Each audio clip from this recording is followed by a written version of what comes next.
बिस्मिल्लाहिर्रहमानिर्रहीम।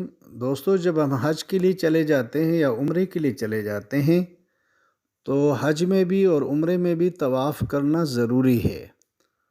और हज और उम्रे का तवाफ़ एक ही जैसा होता है, और दोनों तवाफ़ों में जब हम तवाफ़ शुरू करते हैं तो उसके 7 चक्कर होते हैं, और 7 चक्करों में हमें ये शरीयत का हुक्म है कि अपने दाएं कंधे को नंगा रखे जाए, और जो ना भाई पूरे 7 चक्करों में अपने कंधे को नंगा रख के दाएं कंधा आपका खुला हुआ हो, आप तवाफ़ करते रहेंगे।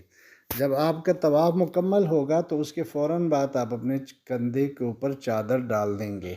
लेकिन अगर आप तवाफ़ के दौरान एक दो चक्करों के बाद नमाज़ खड़ी हो जाती है, तभी आपके लिए ये हुक्म है कि अपने नमाज के लिए अपने कंधे के ऊपर चादर डालकर नमाज़ पढ़े। लेकिन हम ये गलती करते हैं कि एक मरतबा कंधे को नंगा करने के बाद हम फिर उसको बंद करना भूल जाते हैं।